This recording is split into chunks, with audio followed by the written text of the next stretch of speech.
Vous êtes à l'écoute de l'émission Présence protestante. Au micro Georges Quenon, bonsoir à vous toutes et tous. Ce soir, nous accueillons le pasteur André Coles, qui nous conduira dans une méditation qui aura pour thème « Est-ce si important d'être chrétien ?»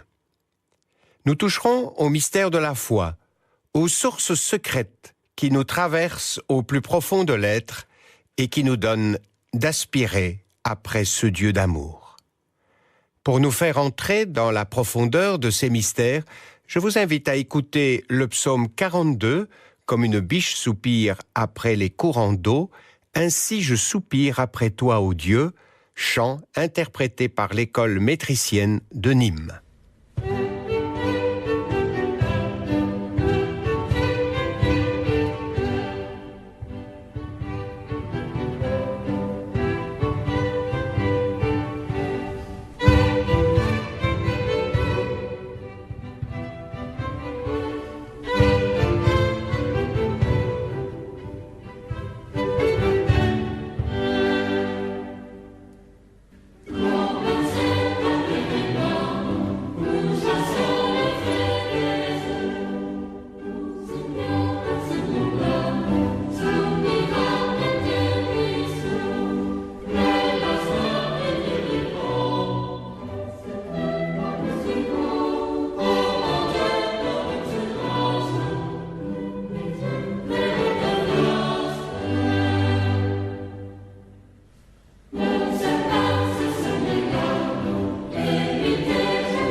Être chrétien, que signifient ces deux mots pour vous? Est-ce une philosophie? Est-ce une manière de vivre? Est-ce un statut religieux, c'est-à-dire une appartenance à telle dénomination? Orthodoxe, catholique, protestante, évangélique? La réponse à cette question est fondamentale, car la vie éternelle en dépend. Alors que l'apôtre Paul se trouve en prison à Rome et se préoccupe des églises qu'il a fondées, il transmet sa lettre aux chrétiens de Colosse. Au chapitre 1, verset 2 de cet épître, il est écrit ceci. « Aux saints et fidèles frères en Christ qui sont à Colosse, que la grâce vous soit donnée de la part de Dieu notre Père, le Père de notre Seigneur Jésus-Christ. » Dans ce même chapitre 1, verset 24 et suivant, il est écrit « Je me réjouis maintenant dans mes souffrances pour vous, et ce qui manque aux souffrances de Christ, je l'achève en ma chair, pour son corps qui est l'Église, afin que j'annonce pleinement la parole de Dieu, le mystère caché de tout temps et dans tous les âges, mais révélé maintenant à ses saints. » Au verset 27, « Dieu a voulu leur faire connaître la glorieuse richesse de ce mystère parmi les païens, savoir Christ en vous, l'espérance de la gloire. » Ainsi, dans son message, l'apôtre Paul s'adresse non seulement aux Colossiens, mais aussi à tous les habitants du monde, y compris vous et moi. Il expose ce mystère, en donne l'exacte explication de ce Christ en nous, afin que chacun puisse choisir en toute clarté et connaissance de cause. Paul souffre pour Christ, et il souffre aussi pour tous les chrétiens de l'Église qui forment le corps de Christ.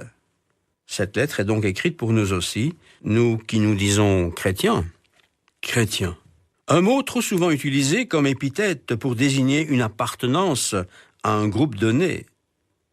Paul précise qu'être chrétien, c'est Christ en nous. Un mystère, quelque chose d'étrange pour les païens, c'est-à-dire pour le monde qui vit sans Dieu. Mais ce mystère-là, Dieu l'a fait connaître à ses saints, c'est-à-dire aux chrétiens. Ceux qui ne sont pas de Dieu ne peuvent pas comprendre que le Fils de Dieu puisse être complètement dans les êtres humains. Christ est-il en vous? C'est indispensable d'y répondre, car c'est le fondement même du salut. Au verset 27, il est écrit « Dieu a voulu leur faire connaître la glorieuse richesse de ce mystère. » Ce mystère est-il eschatologique? Un mystère qui concernerait l'avenir, la fin des temps, l'autre monde, donc l'inaccessible. Ce mystère est-il réservé uniquement aux initiés qui connaissent le code, la clé, le mot de passe? Ce mystère est-il matériel, spirituel, trop compliqué pour que l'on s'y attarde? Au verset 26, il est dit que ce mystère est maintenant révélé à ses saints. Il a été caché depuis Adam jusqu'à la venue de Christ sur terre. Au verset 27, le mystère se lève. Le mystère est révélé aux hommes. Christ en nous. Christ est-il en vous? Et dans l'affirmative, quelles en sont les conséquences? Écoutez encore cet extrait de la lettre aux Éphésiens, chapitre 3, versets 4 à 6. C'est Paul qui écrit, et je le cite. « En les lisant, vous pouvez vous représenter l'intelligence que j'ai du mystère du Christ. Il n'a pas été manifesté aux hommes dans les autres générations, comme il a été révélé par l'Esprit aux saints apôtres et prophètes de Christ. Ce mystère, c'est que les païens sont co-héritiers, forment un même corps et participent à la même promesse en Jésus-Christ par l'Évangile, dont j'ai été fait ministre selon la grâce de Dieu. Ce mystère qui est en Christ est réservé à tous les humains. Il n'est plus limité à un peuple, ni à une nation, ni à une race, mais à tout le monde. Mais pourquoi est-il dans la vie des uns et non pas dans celle des autres? Comment dois-je faire pour entrer dans le bénéfice de ce mystère? Chapitre 4 et verset 3 de l'Épître aux Colossiens, il est écrit « Priez en même temps pour nous, afin que Dieu nous ouvre une porte pour la parole, en sorte que je puisse annoncer le mystère de Christ, pour lequel je suis dans les chaînes. » Premièrement, ce mystère doit donc être communiqué, entendu et reçu. Paul n'a cessé d'insister, d'expliquer pour que les gens puissent saisir ce mystère. Jésus n'a-t-il pas dit à ses disciples, juste avant de quitter cette terre, « Allez, faites de toutes les nations des disciples, les baptisant au nom du Père, du Fils et du Saint-Esprit, et enseignez-leur à observer tout ce que je vous ai prescrit. » Évangile de Matthieu, chapitre 28, versets 19 et 20. Jésus ordonne ainsi de faire des disciples, c'est-à-dire des gens qui acceptent sa discipline. Il faut donc entendre le message, il faut des personnes qui le transmettent et qui en parlent. Paul n'avait pas les moyens modernes d'aujourd'hui. Il communiquait sur la place publique. Il invitait les gens de se retrouver, à réfléchir et à se laisser saisir par la puissance de Dieu, pour que Dieu entre en eux. La proclamation de ce message du mystère Christ en nous s'avère indispensable. La réponse à y apporter ne l'est pas moins. Mais il faut choisir. Le salut ne se transmet pas par filiation. Il n'est pas héréditaire. Il ne s'obtient ni par l'accomplissement de certains actes, aussi religieux soient-ils, comme le baptême, l'observation de rites ou d'exercices spirituels, jeûner, se mortifier. Et comme il est dit au verset 27, Colossiens chapitre 1, le salut c'est quelque chose qui doit se faire connaître, se faire expliquer, afin que les hommes puissent le recevoir et être réconciliés avec Dieu. Au verset 20 de ce même chapitre 1 de l'Épître aux Colossiens, nous lisons « Il a voulu par lui tout réconcilier avec lui-même par le sang de la croix. » C'est par le sacrifice de Jésus que ce mystère se révèle. Cette œuvre unique, Christ qui a donné sa vie, est considérée par Dieu comme suffisante pour que Christ habite en nous. Christ en nous, c'est la garantie de la gloire éternelle avec Dieu. C'est Christ qui donne sa vie. Jésus a dit « Sans moi, vous ne pouvez rien faire ». Évangile de Jean, chapitre 15, verset 5. Il est aussi écrit Car Dieu a tant aimé le monde qu'il a donné son Fils unique, afin que quiconque croit en lui ne périsse point, mais qu'il ait la vie éternelle. Dieu, en effet, n'a pas envoyé son Fils dans le monde pour qu'il juge le monde, mais pour que le monde soit sauvé. Celui qui croit en lui n'est point jugé, mais celui qui ne croit pas est déjà jugé, parce qu'il n'a pas cru au nom du Fils unique de Dieu. Évangile de Jean, chapitre 3. Avoir Christ en nous permet d'entrer dans le royaume de Dieu. Le recevoir n'est pas une obligation, chacun décide pour lui-même. Mais pour le recevoir, nous devons reconnaître que nous sommes perdus. Nous ne pouvons pas nous sauver par nos propres efforts. Et comme il est écrit dans Romains chapitre 1, versets 22 et 23, se vantant d'être sages, ils sont devenus fous. Ils ont changé la gloire du Dieu incorruptible en image représentant l'homme corruptible, des oiseaux, des quadrupèdes, des reptiles. Et dans Éphésiens 6, verset 23, il est écrit « Le salaire du péché, c'est la mort, mais le don gratuit de Dieu, c'est la vie éternelle en Jésus-Christ notre Seigneur. » Résumons. Pour avoir la vie éternelle, il faut impérativement passer par Jésus-Christ, le recevoir, Christ en nous. Avez-vous le Christ dans votre vie? Au moment où je me tourne vers le Seigneur et l'accepte comme sauveur, il entre en moi et me donne son esprit. Si tu n'as pas encore Christ en toi, ouvre-lui la porte de ton cœur, maintenant. C'est le moment de le recevoir. Ne remets pas à demain cette décision, car c'est aujourd'hui le bon jour.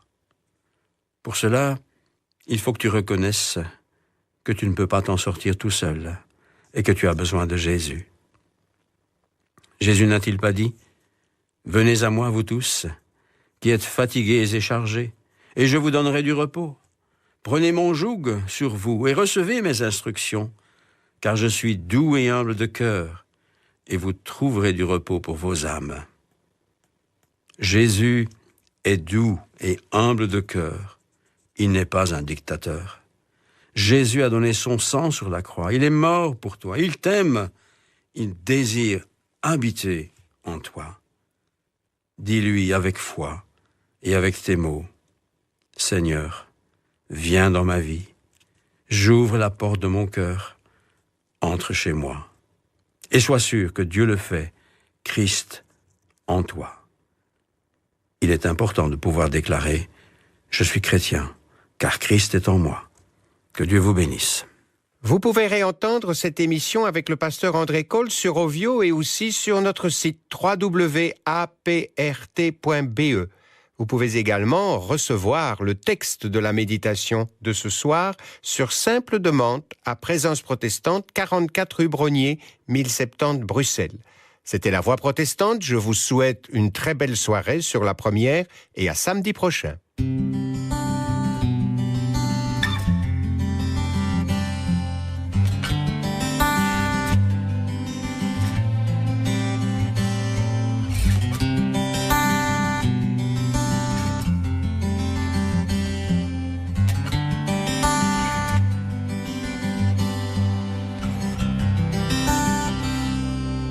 Il y aura toujours de l'espoir pour celui qui voudra y croire. Il y aura toujours de l'espoir si tu gardes en mémoire son regard. Je me souviens des jours lointains où j'attendais l'amour en vain.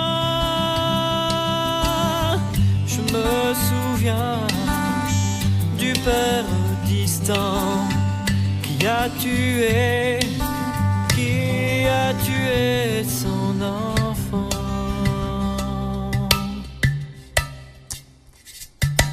Il y aura toujours de l'espoir pour celui qui voudra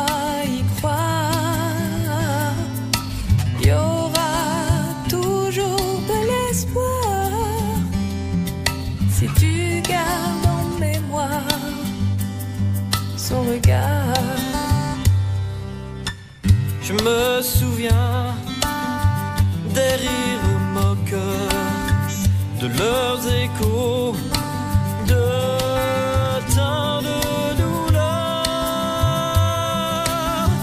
Je me souviens des heures maudites et des prières dans le secret.